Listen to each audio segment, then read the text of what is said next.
Саламатсыздар ма? Баршаларыңызға қайырлы білім болсын. Бұл сабақта сіздер ИП-ны уақытша тоқтатуды үйренетін боласыздар. Қараңыздар, кабинет налогоплательщикке кіреміз.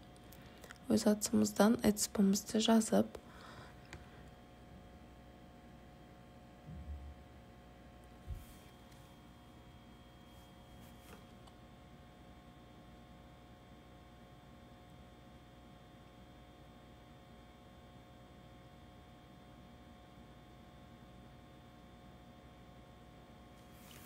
көріп тұрғандарыңыздай өзіміздің кабинетімізге кіріп алдық. Ең алдымен сіздерге лицевой счетты тексеру керек болады.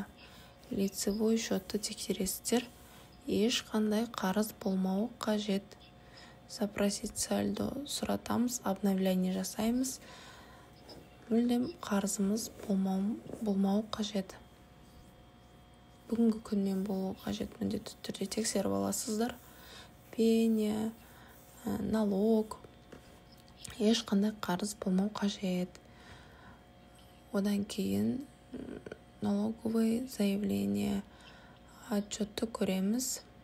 Мысалы, қазір 2025-дің 4-ші айы 20-сы күні ИП-ны қазір приостановлениеға жіберетін деп жатсаңыз, онда сіздерге 2025-дің 1-ші жарты жылдығына отчет беру қажет болады. Себебі алдын ала бере аласыз. Өйткені сіз ИП-іңізді тоқтатайын деп жатқан себептен. Енді отчетымызды беріп аламыз. Нулевой болса нулевой, егерде оборотыңыз болмаса.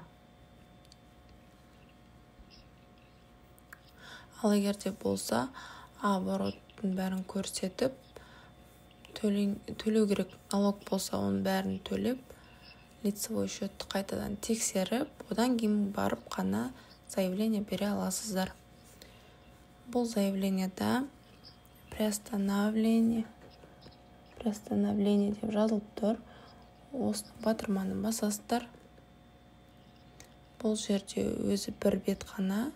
Налоговое заявление 213 статьяны таңдайсыздар. Мысалы, бүгін 20-сы, мен бұл ИП-ны 2 жылға тоқтатпақшымын.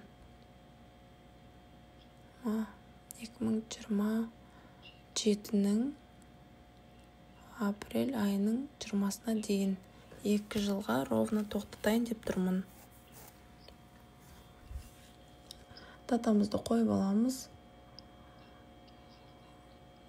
Бұл жерде қай жерде ИП тіркелген, сол жерге жіберетін боласыздар. Кабинет налогоплательщика, сервисы, регистрационные данные. Бұл жерде обновить етіп, бүгінгі күнді шығарамыз. ИП-ның адресі қай жерде, соны көреміз. По месту нахождения ИП 6007, мысалы менде Алмалинский район деп тұр. Алмалинский районға жібереміз. Осылай сіздер ИП-ларыңыздың уақытша тоқтата аласыздар. Ошибка жоқ дейді. Отправить в ОГД батырмасын басамыз. ОГД-ға жіберетін боламыз. Оны сіздер қайтадан тексеру үшін налоговое заявление батырмасын басымыз. Найти кнопкасын бастып, осы жерден жаңағы жіберген заявленияларыңыз тұрады. Осы жерден көрсеңіздер болады. Примечениеда обработан немесе сведения подтверждено деп келуі қажет. Бір жұмыс күннің ішінде келеді. Сол қағазды скачать етіп алсаңыздар болады. Барлығыңызға рахмет.